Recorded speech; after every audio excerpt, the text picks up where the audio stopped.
18 al 20. ¿Un voluntario o voluntaria?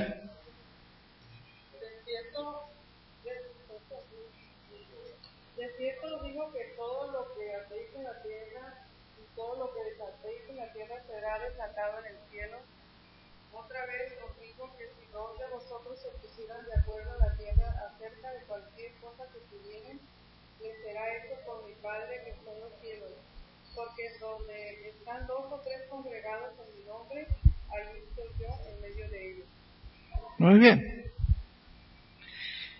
Así que, ¿cuál es el texto clave del ideal de la iglesia? ¿Sí?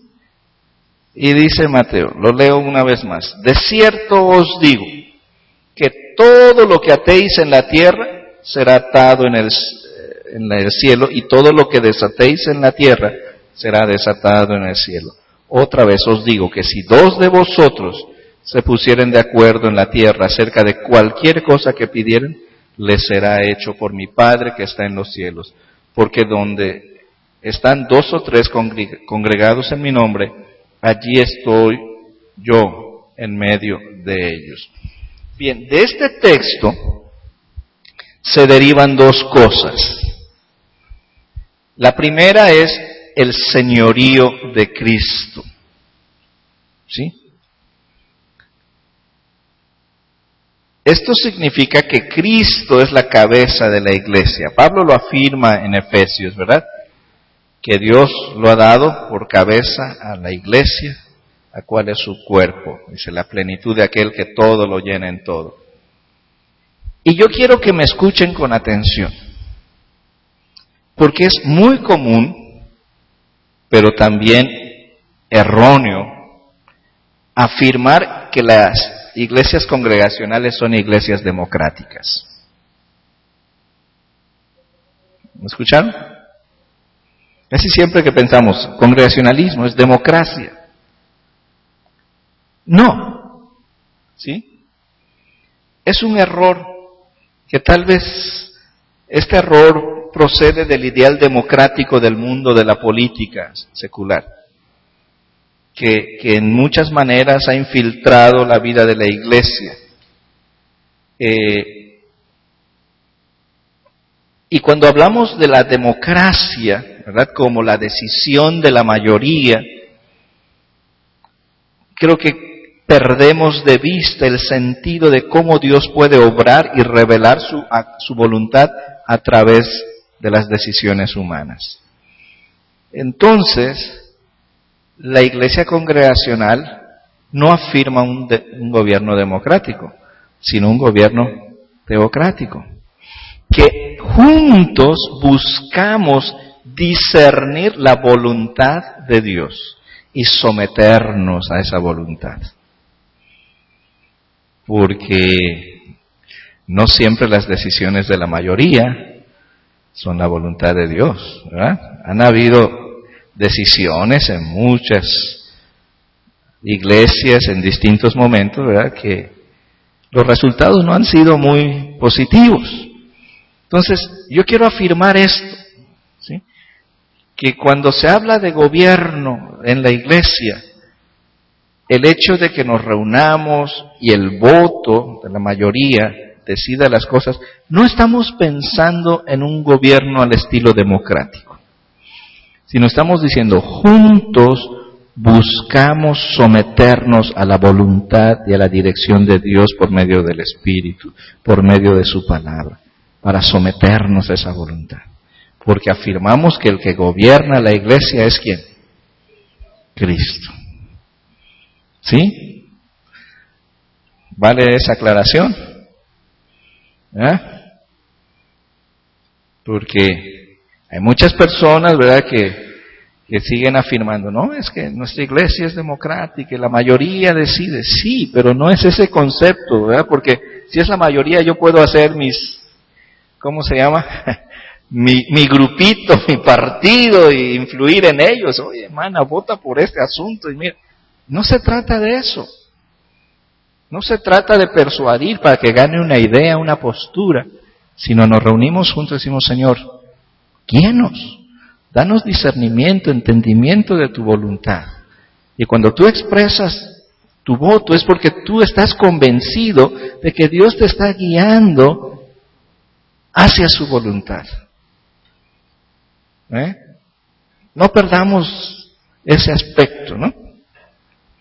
Bien.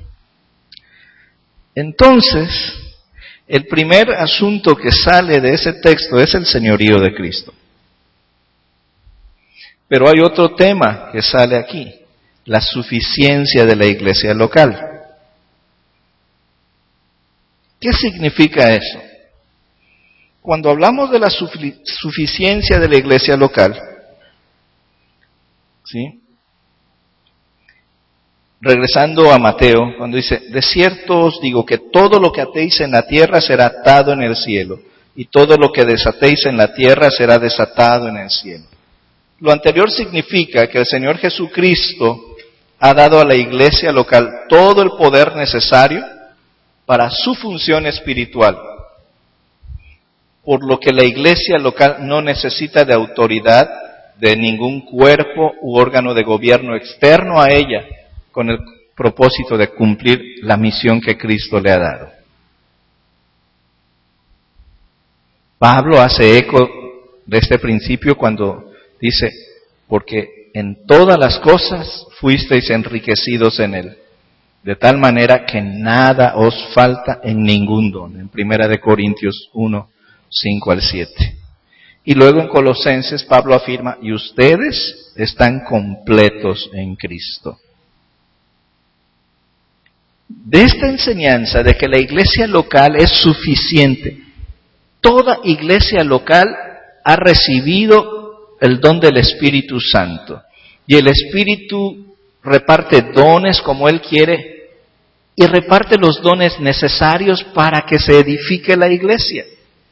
¿Sí me explico? Cuando hablamos de que la iglesia local es suficiente, es que tiene todo lo que necesita para cumplir la misión que Dios le da. No necesita de obispos, no necesita de tribunales, no necesita, es suficiente en sí misma, porque el Espíritu dota a la iglesia con dones, con personas, para cumplir la misión que Dios le ha dado. Hasta aquí, estos dos aspectos, el señorío de Cristo y la suficiencia de la iglesia, son dos aspectos muy importantes dentro del ideal de la iglesia. Muy bien, vamos a avanzar un poquito. ¿En qué país nos detuvimos? En Inglaterra, ¿sí? Bien. Y dijimos que habían dos fuerzas al interior de la iglesia anglicana, los puritanos y los separatistas. Los separatistas, al desligarse de la iglesia oficial, obviamente, son vistos, ¿verdad?, como en rebeldía contra el rey. Y al estar en rebeldía, pues son objetos de persecución.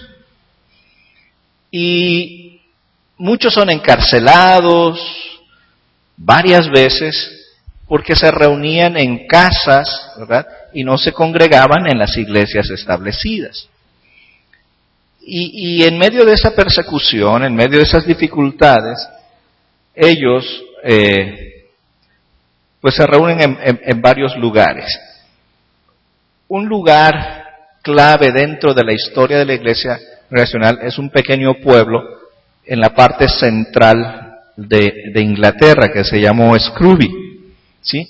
Y Scrooby junto con otros pueblitos alrededor de él, ¿verdad? Déjenme ir, aquí está, ¿verdad? Este es un mapa de Inglaterra, nada más para tener idea por dónde está Scrooby, ¿verdad? El número 14, este es un condado, ¿verdad? El condado de Nottingham. Y ahí está Scrooby y estos otros pueblos, Gainsborough, Austerfield y Babworth. En esos pueblitos se forman pequeños grupos que se reúnen en casas. ¿Se les llamaba cómo? se